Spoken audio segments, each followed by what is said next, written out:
Përshëndetje. Epizodi i sotëm besoj se është një argument që na prek të gjithëve, nuk besoj se ka njeri që nuk e prek kolla. Dhe vjeçdimisht periudha tipike e kollës. Kemi dy lloj kollash, kolla e thatë, pra kollë pa sekrecione dhe kolla me sekrecione ose kolla e njohur. Nëse kolla zgjat më shumë se 6 deri në 8 javë, ajo quhet kollë kronike dhe kërkon një vlerësim të plotë mjekësor, sepse në këtë fazë zakonisht ka një shkak specifik që duhet ta trajtojmë atë.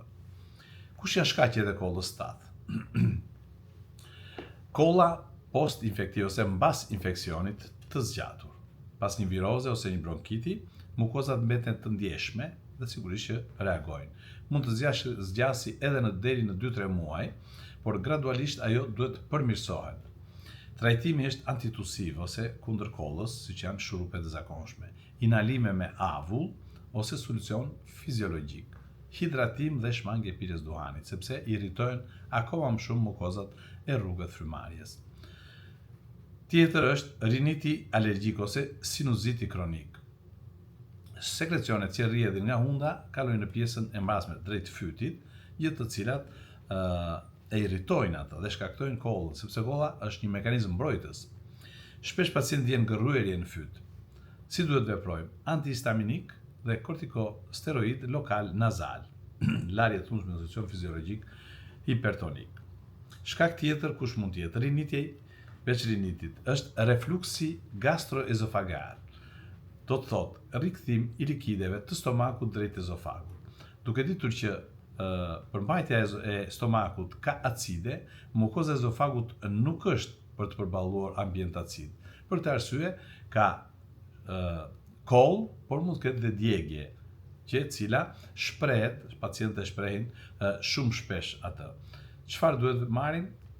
Inhibitor të pompës, si omeprazol ose pantoprazol, sidomos për ata persona që vuajnë nga kjo shenjë, kur flen natën duhet të ngrejnë me 10-15 gradë më shumë kokën nga niveli i trupit, i stomakut, sidomos, me qëllim që lëngjet mos të kthehen drejt ezofagut.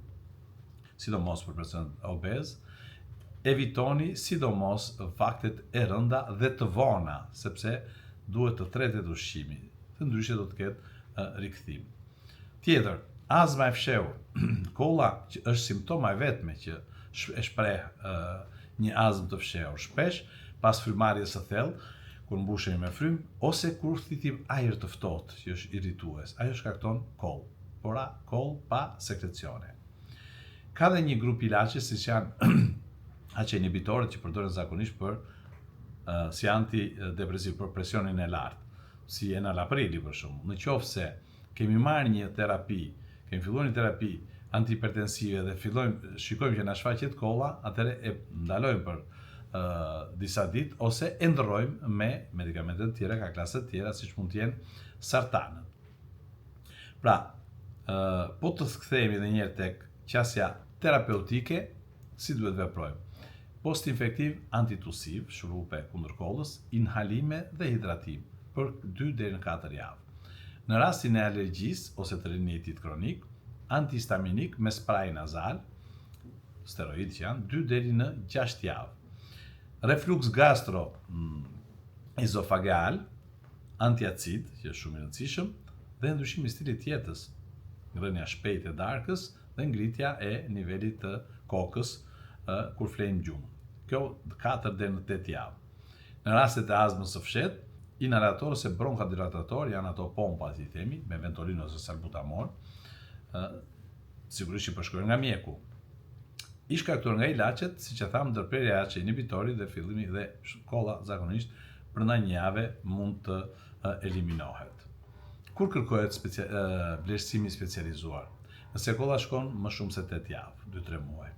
Shoqërohet sidomos me gjak, me humbje peshe, me gulqime ose dhimbje gjoksi. Nuk do të presim kohën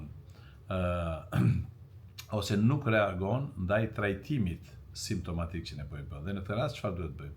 Duhet bëjmë një radiografi të gjoksit, shikojmë gjendjen e mushkëlive.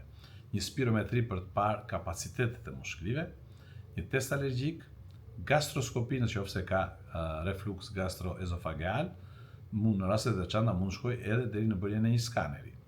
Pra, kolla që zgjat nuk është gjithmonë shenjë një sëmundje serioze, por është një sinjal që trupi reagon ndaj një rritimi të vazhdueshëm, pra inflamacioni kronik në këtë rast është prezent. Kujdesi, hidratimi, ajri i lagësht, ambienti i pastër dhe vlerësimi i ershëm mjekësor janë çelësi i trajtimit me sukses. Po kolla me sekrecione, si veprojmë, si ta dallojmë dhe si ta trajtojmë atë?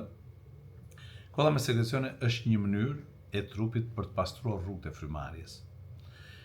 Por e veçanta është që nuk duhet ta trajtojmë me njëherë atë, nuk duhet ndaluar kolla sepse është mekanizëm mbrojtës. Sekrecionet duhet dalin. Kolla është mekanizëm mbrojtës sepse rrugët e frymarrjes janë të bëra vetëm për kalim ajri, jo për gjë tjetër. Prandaj kolla sa herë që ka një gjë jashtë fiziologjisë, një gjë të huaj, është mekanizëm mbrojtës. Kush janë shkaqet? Bronkiti akut, pas një viroze, kur shfaqen sekrecionet bardha ose të verdha, shpesh me lodhje dhe temperaturë të lehtë. Pra, kolla nxjerr sekrecione, prandaj nuk duhet ndërprerë. Infeksioni bakterial i rrugëve të poshtme të frymarrjes, sekrecione të dendura, jeshile dhe me erë.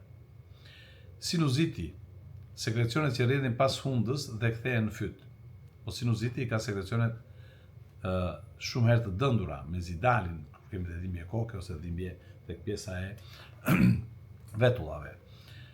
Bronkopneumoni ose pneumoni, kolla me sekrecione, temperaturë e lartë, dhimbje gjoksi, ulçim, duampirja kronike, bronkiti akut, sekrecionet të përditshme, veçanërisht duampirët e din shumë që i kanë kryesisht në mëngjes ato. Si të bëjmë trajtimin sipas rastit ose rasteve që janë pak më lartë?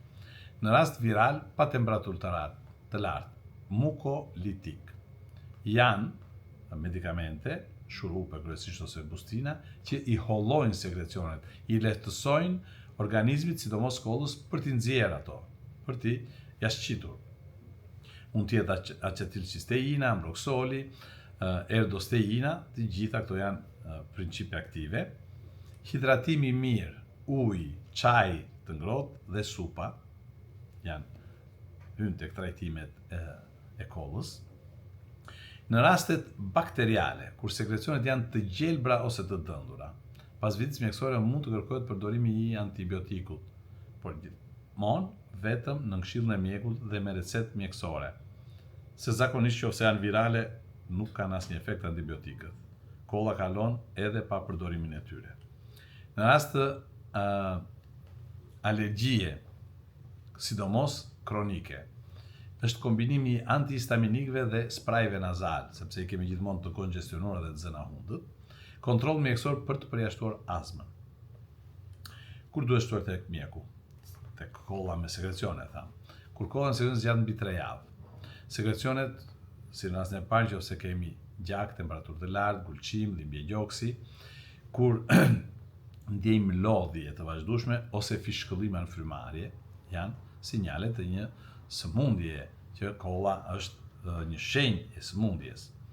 Pra, si mesazh çfarë duhet kalojmë? Kolla me sekrecione nuk është armik, por është një alarm.